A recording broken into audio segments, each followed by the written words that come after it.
So, good afternoon, everybody, and a very, very warm welcome to the first inaugural INEOS Olefins and Polymers webcast. So, if we experience any technical difficulties, please bear with us. This is, as I say, the first time we've hosted a webcast. This webcast will be recorded. We intend to use this for internal purposes with the Q&A attached, but we will, for external purposes, remove the Q&A section at the end and just have the presentations. So without further ado, I'd like to get started. I'd like to welcome you very warmly to this first INEOS Olefins and Polymers Europe webcast. It is a bit of a rerun of some of the content that we shared at the K Show. We appreciate that the K Show is a very hectic event for most of our customers. And as such, we had afterwards from people that they hadn't been able to attend our whole day or had missed significant parts of the day that they would have enjoyed attending. So the aim of today is to give you a recap of what it is that we're doing in the space of sustainability, durables, investing in the future. And there's some fairly big information in terms of investments here from INEOS Olefins and Polymers in Europe. We're doing a lot to improve circularity, and we're doing a lot to improve emissions. The feedback that we got after the K Show was very positive, so I hope you enjoy this session this afternoon. We will also be running a section over the next couple of days. We'll be running other sessions, one on Wednesday and one next Monday. But for today, we're going to talk about investing in a low carbon future and investing in durables, which we see as an enabler for society's transition to a more circular economy. On Wednesday, we're going to talk about design for recycling and extraction and sorting of waste for the recycling processes. And then next Monday, we're going to talk about how we use recycled materials in hybrid solutions and the investments that we're doing in advanced recycling for food contact applications. So 3 distinct webcasts there, each of which will have a Q&A and a little bit up front about INEOS in general. So we will start with that this afternoon.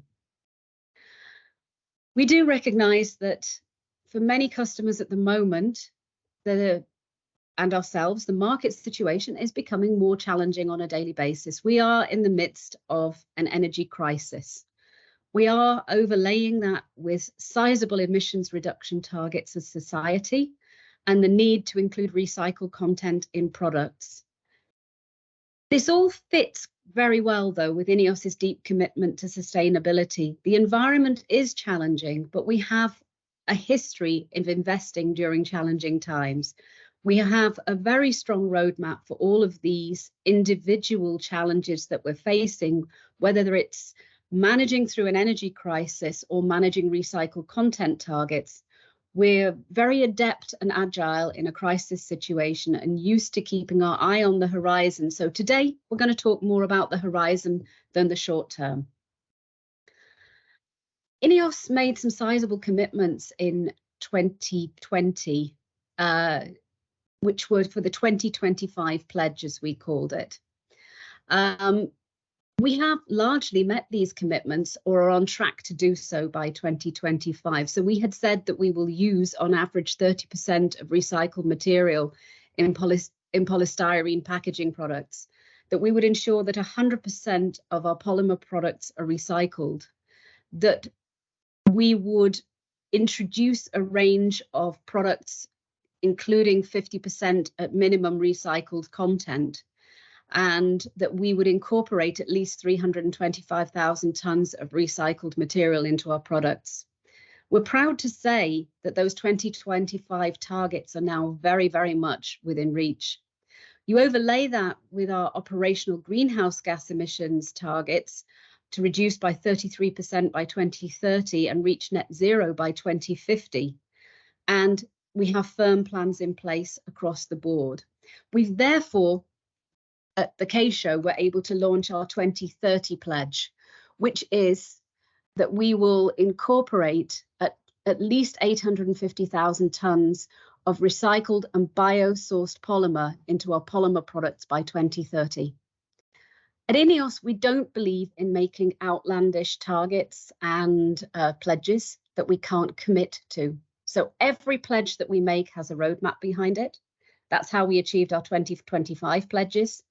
We knew how we would do it when we said we would do it. And that's the same with our 2030 and 2050 pledges. And we'll give you more detail on the achievability and the pathway to achieving those targets and goals during the presentations over the next 3 days. Something you'll also see quite a bit of over the next few days, if you attend all of the webinars, is this graphic. This is how we are going to show you what real action we're taking across our value chains, where we're bringing to the forefront a more sustainable future at every step of every process that we take, whether it's by the way that we're making our products in terms of energy efficiency, through how they're used. And Hervé will talk a lot more about that a little bit later today, about how our durables will really help that energy transition and the transition to a more circular economy. But it's also about providing the consumer with the right solutions and the right outlets for material that is recycled, as well as the more tricky topic of many of them in terms of recycling, recycled content, and how to achieve food-safe products in a circular economy world. So with that in mind, I'd like to start with one of our key pillars for sustainability, which is our low carbon future and the sizable investments that we need to make as an industry, a business and a society to move to a more sustainable future and a low carbon world. I'd like to introduce Dr. Elfie Meshrasi, who will talk us through this in more detail today. Over to you, Elfie. Thank you, Liz, and good afternoon, everyone. So polyolefins go into a wide range of applications that support modern life while enabling society to actually consume less energy and emit less greenhouse gas emissions. So indeed, they are actually, in most cases, the best option, if not the only option, when it comes to carbon footprint compared to other materials. However, the way polyolefins are manufactured today, incorporated into final products and also discarded, needs to be reshaped to be more sustainable. And therefore, investing into a low carbon future is an overarching element, is center stage, and it touches upon all the polyolefins that we manufacture, no matter the raw material or the production route. But before going into the detail of how we can achieve that, let's have a look at actually what do we mean by low carbon polyolefin. In simple terms, it's a polyethylene or a polypropylene which has low level of greenhouse gas emissions associated to its production, from the raw material extraction down to the gate of the polymer plant. So that's the so-called cradle to gate product carbon footprint. Taking a simple and maybe most representative case of today's situation, most of the petrochemical industry feedstock is still coming from fossil resources, such as oil and gas. So the first step is the extraction of that fossil resource, which is then processed further. A typical example with oil, going through a refinery that actually generates naphtha, which is then cracked in a steam cracker to produce high-value chemicals such as ethylene and propylene. These monomers are then polymerized together with comonomers to produce the polyolefin. At each and every step along that route, greenhouse gas emissions are being generated, and that's mostly explained by the energy which is actually required to drive those chemical reactions and separation processes. So by summing up all the greenhouse gas emissions along these routes, so at each and every step, this is how we calculate the product carbon footprint of the polyolefin, which we supply to our customers, and that are then converted further and ending up into a final product. So at Olefins and Polymers, we are actually calculating the product carbon footprint for all of our polymers that we produce in Europe. And to do that, we are looking at the specific emissions of our plants, so the so-called Scope 1 and 2 emissions. Scope 1 emissions correspond to the direct emissions that take place within the boundaries of our sites. Typical example is the production of steam via the combustion of natural gas. And the Scope 2 emissions are actually indirect emissions, which are created by the energy which we import, so mostly in the form of electricity or steam. We do that for our polymer plants, but also for the steam cracking part, because a significant share of the ethylene and the propylene that we consume for our polymers are actually coming from our own steam crackers that we operate across Europe. And from there, we are adding the carbon footprint of all of our raw materials. So we're talking here about the steam cracking feedstock in the form of naphtha, but also ethane or refinery off-gases, as well as the third-party ethylene and propylene that we consume and our co-monomers. So doing that exercise for each plant according to the existing standard is what enabled us to calculate the cradle-to-gate carbon footprint of our polymers. So now I'm going to talk you through all the various actions that we as Olefins and Polymer, but also across the group, are doing to reduce the carbon footprint of our products. Starting with the emissions that are in our control. So Liz already mentioned the ambitious targets that we have in terms of greenhouse gas emissions reduction. We've announced publicly the commitment to net zero by 2050. And as Liz also said, we do not make any pledges if we're not sure that we have real plans behind. So to be able to do that and come up with an intermediate targets, each business unit, including Olefins and Polymer, have worked into defining a 2030 roadmap, an investment plan that sets a realistic and tangible plan in reaching these net zero ambition by 2050. And based on the roadmaps that were developed to date, we have set that target of 33% reduction by 2030 based on 2019 baseline. So we distinguish 6 main greenhouse gas reduction levers, which are represented simply on that slide. I actually like to start with number 3, which relate to the optimization of our plants, as the greenest and most sustainable form of energy is the energy that we don't consume. So increasing the energy efficiency of our plants is what we do for decades, but despite the fact that all the low to mid-level hanging fruits have been already harvested, there is still some potential that can be reached with new technology. Then we move to the fuel switch category, which basically aim to decarbonize our energy import. So we're looking at clean sources of energy like renewable power for the electricity which we consume today on our plants, but also linked to the potential additional electricity which would come from a further electrification of our processes. This is also where we look at alternative to fossil fuels like green or blue hydrogen, or also investigating options linked to biofuels, for example. Feedstock switching, this is where all that we do in the circular space have an impact on the carbon footprint of our product. So renewable sources, recycling, feedstock, all of that has positive impact. Then moving to the other end of our plant with carbon capture, which is seen as a key technology to reduce the CO2 of our plants. Then once captured, that carbon can be either stored underground or reused to produce key chemical blocks. The last category is offsetting, and it's in gray because this is really seen as a post-2030, let's say, measure. There will be emissions that are going to be too hard to abate, and for these ones, mechanisms such as compensation or removals will be required. So going one by one, alongside the safety of our operation, the energy efficiency and continuous optimization of our operations are really part of INEOS philosophy since the company was founded.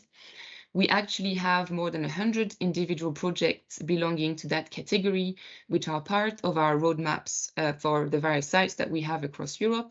So we're really talking about a wide range of projects, from small projects like the identification of compressed air leaks, to bigger projects like heat integration or mechanical vapor recompressions to maximize the heat recovery and valorize the waste heat. But these are really linked to bigger investment and some change in infrastructure.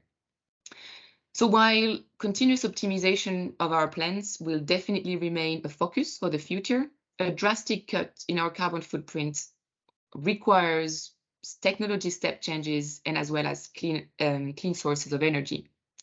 So this is an area in which we're investing significantly, and starting with renewable power and renewable electricity, which is an area where we're making significant progress for almost 2 years now. We have in place 3 long-term and large power purchase agreements. They are all related to offshore wind along the coast of Belgium. You can see on the slide the size of this contract. So it's between 200 to 300 gigawatt hour per year, amounting to a total of 750 currently gigawatt hour per year.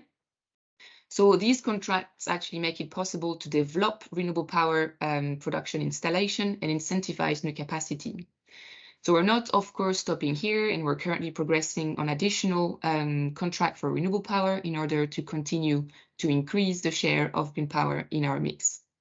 But in the meantime, we are actually able to attribute that wind power to our production sites in Europe, and even going beyond that to a particular polymer.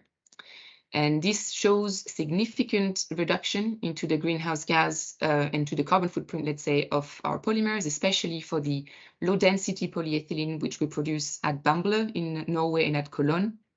And that greenhouse gas savings can actually be claimed because this whole process is externally reviewed and validated by a third party. Continuing along the line of fuel switch, we believe that hydrogen is likely to play a key role for the petrochemical industry to reduce the greenhouse gas emissions as an alternative to fossil fuels. So why is hydrogen so great? Well, simply because it doesn't contain any carbon, and when it burns, it doesn't therefore release any CO2, only water vapor. However, hydrogen is only so clean if its production is also linked to almost zero carbon dioxide. That's the case for the so-called green hydrogen, which is being produced via water electrolysis using renewable power, but also blue hydrogen, which corresponds to roughly the way hydrogen is being produced today, except that rather than emitting the CO2 to the atmosphere, the CO2 is captured and stored underground. So INEOS has launched a hydrogen business back in 2020 and has announced a significant investment into green hydrogen over the next 10 years. So we're talking about more than 2 billion. And that will actually build on the know-how, internal know-how from the Innovis business unit, which is the largest operator of electrolysis technologies today in Europe. But if we look closely at our O&P plant in Europe, we have announced 2 major projects related to hydrogen. The first one at Grangemouth with a low-carbon blue hydrogen plant, which will play a key role in the roadmap of the site and is actually linked to another 1.2 billion euro investment, just to give you a bit of the size of the project we're talking about. And another project at Cologne, this time related to green hydrogen with an electrolyzer of 100 megawatts, also playing a key role to reduce the carbon dioxide emission of the plant. So the production of hydrogen is definitely a challenge, but another challenge linked to the hydrogen economy is the transportation or the infrastructure linked to hydrogen. And in this area, we have joined actually the project Fluxys, which is a project which aims to develop an open access hydrogen network in the port of Antwerp. Looking now at the other end of our plant with carbon capture, which is a key enabling technology to reduce the carbon emissions of our plant. Here, we're really looking at all the aspects of the value chain. So from the pure technology for carbon capture itself, to the infrastructure, liquefaction, transportation, but also storage and usage options. You can see on that slide 4 main projects. I've already talked about the low carbon hydrogen plant in Grangemouth, which will contain a carbon capture unit. We are also part of the Antwerp at Sea project, which aim to build a CO2 backbone in the port of Antwerp, which will be connected to liquefaction and transport facilities. Project Greensen is actually a very exciting project, as it is among the front runner for CO2 storage in Europe. That's an INEOS-led consortium aiming for carbon capture and storage in one of INEOS's depleted oil fields. So that's really a project that has received significant support and funding from Denmark.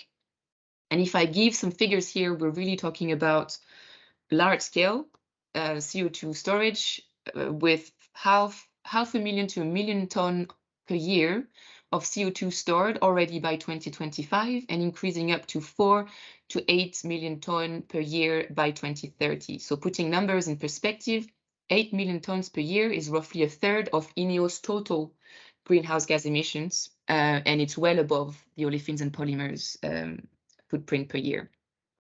And finally, we're also looking at the usage option, where the CO2 which would be captured would be combined with green hydrogen to produce methanol. So that's a demo plant that we're working on with that power to methanol project in Antwerp. So all that we do in these areas, optimization of our plants, renewable power, green hydrogen or blue hydrogen, carbon capture, these are all areas in which we're investing today, but there is also something else which we do today, and it's a multi-billion investment to build a new world-scale state-of-the-art ethane cracker in the port of Antwerp that will produce roughly 1.5 million tons per year of low-carbon ethylene, and that's in roughly 4 years' time. So that's the biggest investment in the European chemical industry for a generation. And the plant has been designed with the best available technology for the lowest emissions. So what do we mean by that? First of all, Project 1 is using ethane as a feedstock, and it's the best available feedstock to produce ethylene, just looking at the molecular structure. Second, when being converted into ethylene, the ethane cracking actually co-produces a large amount of hydrogen, which is being reused internally in the furnaces, therefore emitting no CO2. All the power, which was going to be imported will come from renewable sources. And finally, the plant has been designed to maximize the heat recovery via highly integrated systems. All of that combined makes Project 1 to emit only a third of an average cracker. And actually, the next slide is even more self-explanatory when it comes to where Project 1 will stand versus existing crackers. So what do we see here? On the horizontal axis, we simply see the number of installations, so the existing steam crackers in Europe. And on the vertical axis, you have the greenhouse gas emission intensity, which is expressed in ton of CO2 per ton of high-value chemicals. So the steam crackers are ranging from let's say, the worst one in terms of environmental performance on the right to the best one on the left. So if we focus on the 10% best cracker currently in operation, we're talking about roughly 0.65-67 ton of CO2 per ton of high-value chemicals. Project 1 will emit only 0.29 ton of CO2 per ton of high-value chemicals, so less than half of the best crackers currently in operation in Europe. So that's outstanding. But not only Project 1 will have that outstanding performance from day one, it is actually designed to be ready to be carbon zero within the 10 years of operation. So for that future-proof design, there are 3 pathways that are considered. Carbon capture readiness, so making sure to have the plot space available and infrastructure ready whenever the technology is available and at scale. Hydrogen fueling, so 100% hydrogen. Currently, from day one, 60% of the heat duty will be provided by the self-generated hydrogen, but we're making sure that the boilers and the furnaces are designed in a way that it can take up to 100% of hydrogen without necessitating any modification. Or third, we are also looking at hybrid cracking, where the 60% of the heat duty would be still provided by the co-produced hydrogen, but the 40% remaining will be carried out by electrified furnaces thanks to the flexible design of the project. So the ethylene that will come from Project 1 will enable a significant reduction in the carbon footprint of the derivatives. And if we focus on polyethylene, we're talking about a 30 to 40% reduction in the product carbon footprint from day one, which will increase up to 65% when Project 1 plants will reach net zero. So things are getting very much real and the construction is underway. You can see on the left the first pile that was put in the ground, which will set the foundation for the plant, which will hopefully look like the picture on the right. But the question you might ask yourself at this point is, what about everything that we do as olefins and polymers in the development of circular and renewable products And what is actually the carbon footprint of these products? Well, starting with what we do in the renewable feedstock area. So we already process some bio feedstock as opposed to fossil feedstock in our crackers. We're processing mostly for now second generation bio feedstock coming from crude tall oil, which is a residue from the pulp and paper industry. So we co-process that in our steam cracker, and we are able to attribute and produce bio-attributed polyolefins via the mass balance chain of custody.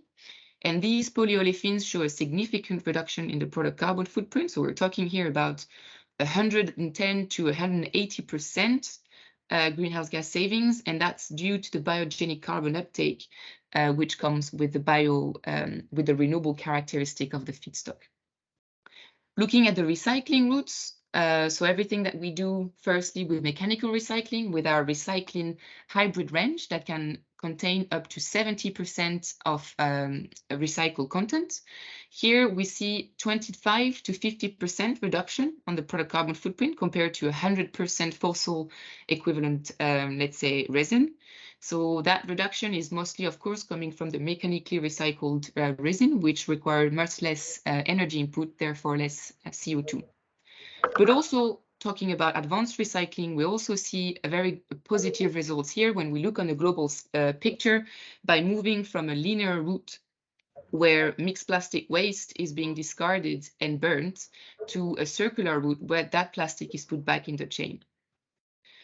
So with that, I would like to leave you with some key messages. Well, I think it's been stressed various times already. We do not make any pledges without real action plans. So you've seen with my presentation everything that we do to reduce the carbon footprint of our sites, everything which is in our roadmaps.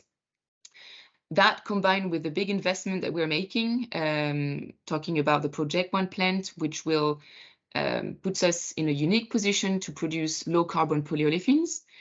The numbers we're talking about here for investing, we're talking up to multi-billion investments. So in order to make such progress in terms of carbon footprint and reduction of the CO2 on our sites, this is the order of magnitude we're talking about. And in order to achieve all these objectives that we have and that our customers have, it's key that we have a really strong collaboration and partnerships along the whole value chain. So on that note, we'll hand over to Liz for the next part of the webinar. Thank you. Thank you very much, Elfie. So we've heard there about the need to reduce CO2 emissions and what INEOS is doing in very, very tangible and significant ways in terms of investment to enable that. But here at INEOS O&P, we also believe that while a lot of the focus in the market around sustainability and circularity is in the packaging space, we believe that the durable products that we produce will play a key role in society's transition to a more circular, low carbon economy. So with that in mind, I'd like to hand you over to Hervé Colette. Hervé would take now control of the presentation and will walk us through how we see our durable products as a key enabler to this new society. Over to you, Hervé. And you're muted. Thank you very much, Liz. And congratulations for the speech, Elfie, before me. So good afternoon to everyone. So hold on a minute. Yeah, good afternoon to everyone. So the topic will be around the durable and sustainable applications covered by polyolefins. So in particular, so plastics are making the headlines in the press for the better and for the worse. And the most often topic associated with plastics is definitely waste and pollution, plastic littering, but plastics are much more than that. The longevity of plastics is what makes plastics so attractive. Do you know, as an example, that 60% of the plastic products have a use phase ranging from 1 to over 50 years and take that long, therefore, to become waste? We are very far from the single-use plastic definition. But plastic can also provide the most sustainable solution for packaging, minimizing emissions when being used. And this is supported by a large number of scientific papers that rate plastic packaging solution as better in emissions than other alternatives material solutions. For all those reasons, plastics are valuable products, and there are hundreds of examples in the area of healthcare, the housing and constructions, or building and constructions, mobility, the productions of renewable energy, or the transportation of drinking water. But more important these days, because in the fight for climate change, plastics can help also the transition to a low carbon economy. You know that the European Green Deal is the new flagship of the European Commission, and they have set the roadmap by the Fit for 55 package, just to cut emissions by 55%, and this by 2030. With a couple of levers, basically the use of low carbon or non-fossil materials, the transition to the e-mobility, the productions of green energy or renewable energy, the CO2 capture technology as discussed by Helfi before, and the production of hydrogen being seen as the fuel of the future. At INEOS, we take it very seriously, as explained by Helfi already, with not only we have a roadmap or a net commitment to cut emissions by 1/3 by 2030 on our journey to net zero by 2050. But more than that, we are also committed to provide material to our customers that support other industries and individuals to reduce their own impact on the climate. And this is the guiding principles and the main theme of my presentation of today.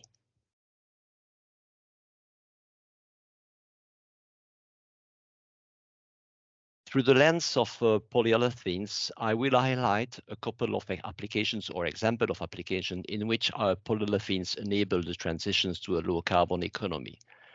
I could have spoken about low carbon non-fossil material with the example of circular plastics or bioattributed, but that will be covered in depth in a speech or in a webinar organized subsequently, so I will not cover this point, but I will give you some examples regarding the e-mobility with lightweight material solutions, the production for renewable energy with underground cable protection, pipelines for the transportation of CO2, but also solutions based on plastics for storing and transporting hydrogen as the fuel of the future.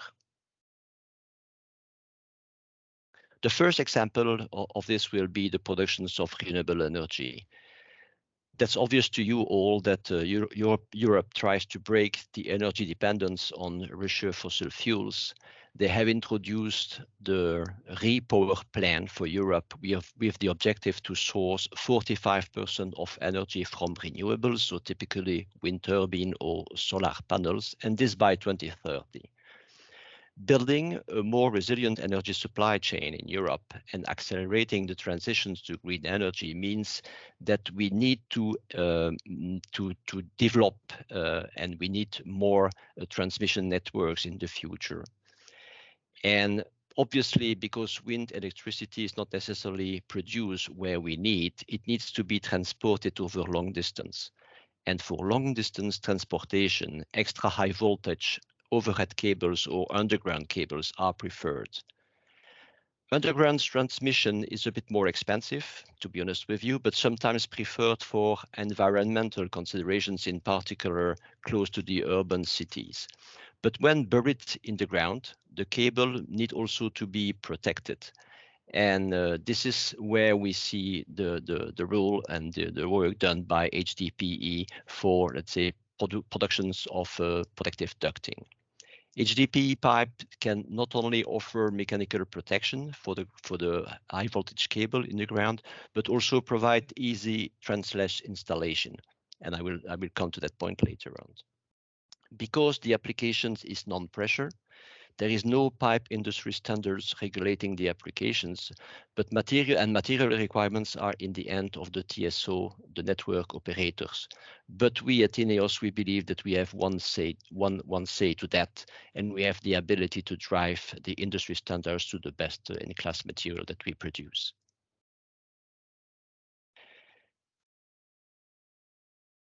This is one example of one project example in Germany, in particular, where HDPE from Lilo has been used in a major project to connect wind farm to the grid in Germany. The project is called Walle-Meclair, and the HDPE from INEOS were converted into pipes by a company called Egeplast and has been installed in Germany by the TSO operator TenneT. We have a video over there.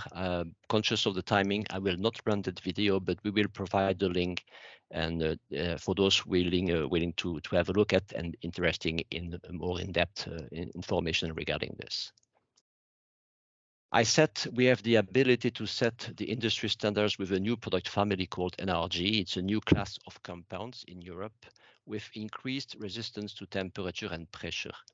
Those products offer a unique combination of slow crack growth resistance, or called as well super stress performance, resistance to scratches, which allow the product to be used in cost-effective translash layout techniques. It has also low sagging performance, one size fits all, which makes it suited for any type of dimensions in the pipeline.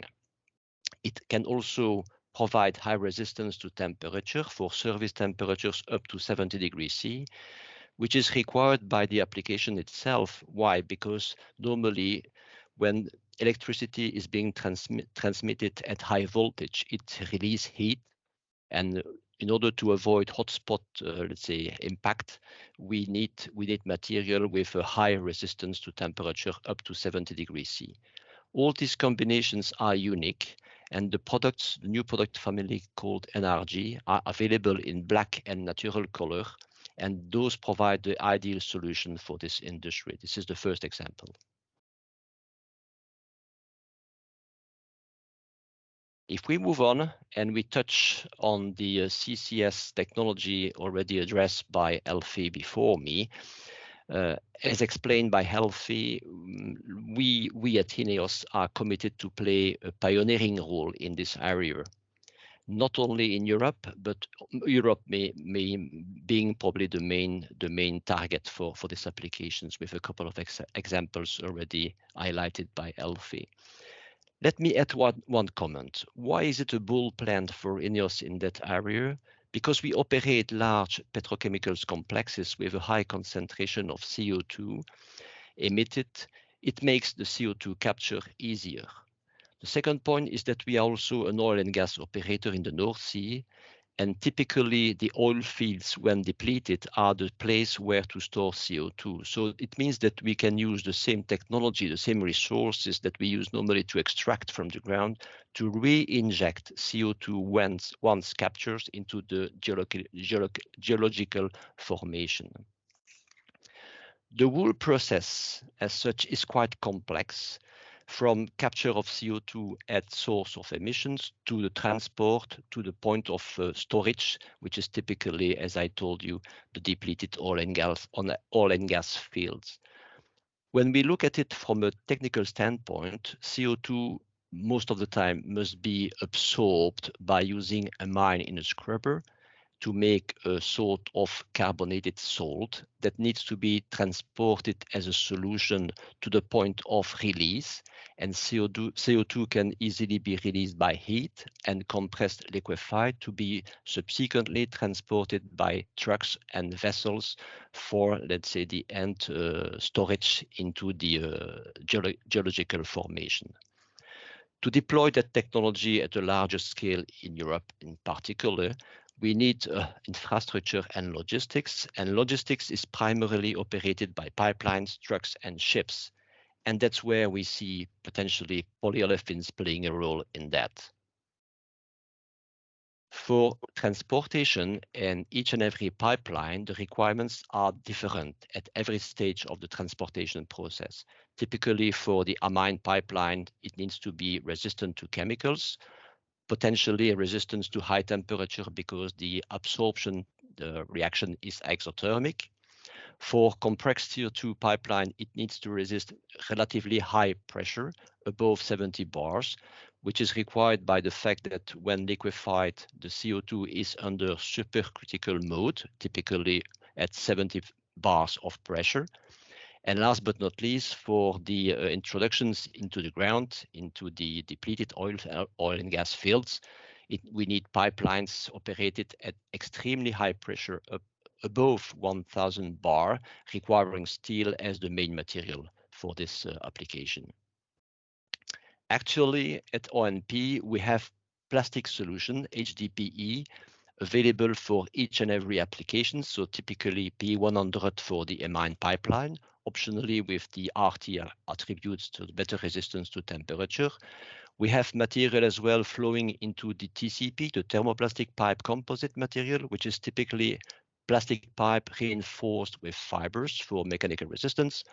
And last but not least, despite being made primarily of steel, HDPE can also play several roles into flexible, let's say, steel pipe system in the offshore. Sorry, typically for insulation and outer shears. So we have material that can definitely assist the overall industry in that regard. The third example. Hold on a minute. The third example is once again about the hydrogen economy.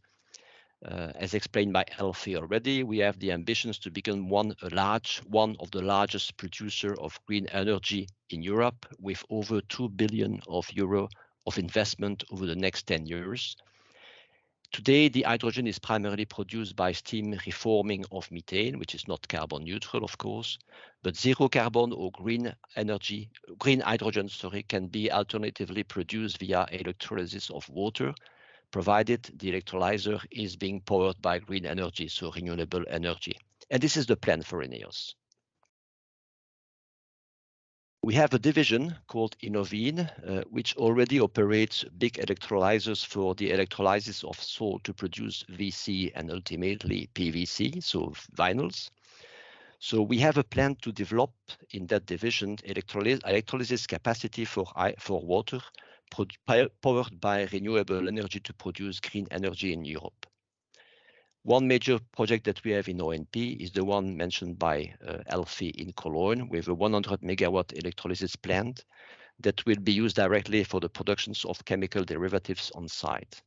What can we use with hydrogen when being produced? First, we can use as a fuel for our own operation to decarbonize our operations, but we can use it as a feedstock as well for our own chemicals to produce green molecules. But more than that, we can also use for our logistic and mobility.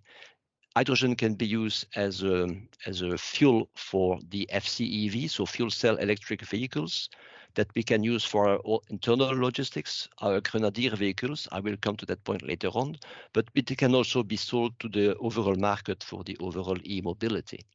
And last but not least, because electricity is very difficult to store economically, we can use hydrogen as well to generate green electricity at the point of consumption.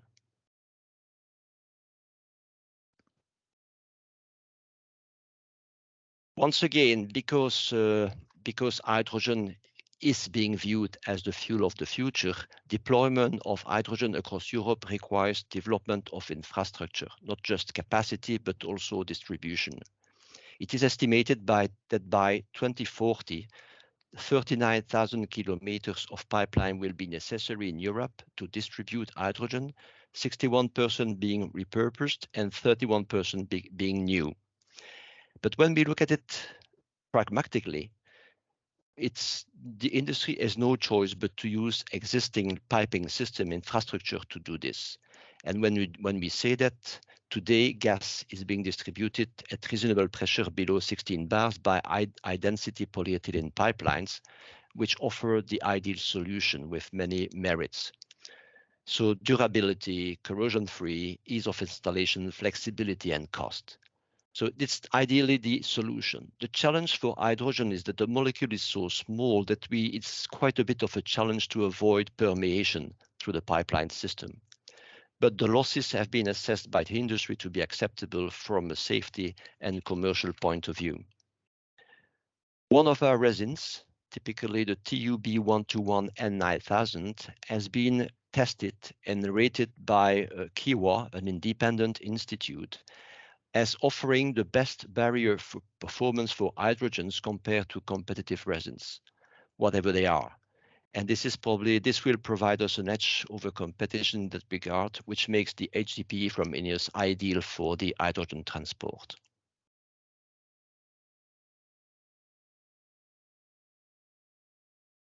Oops. The fourth area I would like to discuss is the e-mobility, just highlighting the fact that we are definitely involved and engaged in that area as well.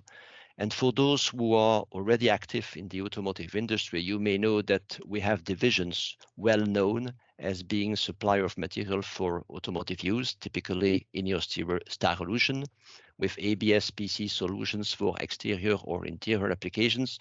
But we also have INEOS Composites offering thermoset material for composite solution for internal and exterior structural applications. One key examples being the battery enclosures. But very recently, we have decided to produce our own vehicle as well, called Grenadier. Grenadier is built on the ashes of the former Defender from Jaguar Land Rover. It's a go-anywhere four-wheel drive utilitarian vehicle, best in class in terms of drivability under harsh conditions, with green engineering and a British touch of design and equipment, which makes it ideal to compete with the likes of Defender from GLR or Toyota Land Cruiser. As we speak, production is underway with cars rolling off the factory line in Hambach. It's a plant that we recently acquired from Mercedes, from Daimler. And so that will position INEOS as a new OEM across the supply chain. But what's in it for us O&P as a producer of polyolefins? We are also known for HDPE for fuel systems, typically plastic fuel tank or AdBlue tanks, with a large experience and a global presence in the market with supply from Europe and the US. But we also sell polypropylene resins, which flow into automotive via the independent compounders. And for that, we have the ambitions to grow exposure in PP for automotive. And why is it that PP is so excited and attractive for us? Because PP is the most widely used material in the car industry, preferred for its versatility of use, the cost and lightweight benefits it can provide because of the low density. And the lightweighting, let's say, is a key priority in the automotive industry, whatever the powertrain, because it can be beneficial for conventional engine, because reducing CO2 emissions by reducing the fuel consumption, but it also improves the driving range for electrical or plug-in hybrid electrical vehicles. We have developed very recently a new product family called RTPO, so a highly reinforced impact copolymer from the Gale Belgian asset, to complement our portfolio for automotive. And very recently, in partnership with another company, we have developed talc-filled PP compound formulations that you can see in the interior of the Grenadier for interior pillar trims, center console, dashboard, or door trim panel, at this component of course. But we also see in the future hydrogen playing a key role in the clean mobility. And therefore, we have already announced development of a Grenadier hydrogen-powered vehicles in cooperation with Hyundai, combining a zero-emission drivetrain with a go-anywhere utility. But the challenge we have is how to store hydrogen. Hydrogen is very, very efficient and has a high calorific value by weight, but not by volume because it's so small. So it needs to be compressed at very high pressure to provide enough autonomy of the car. So typically 700 bars for passenger cars or light duty vehicles, or 350 bar for heavy duty vehicles, trucks and buses.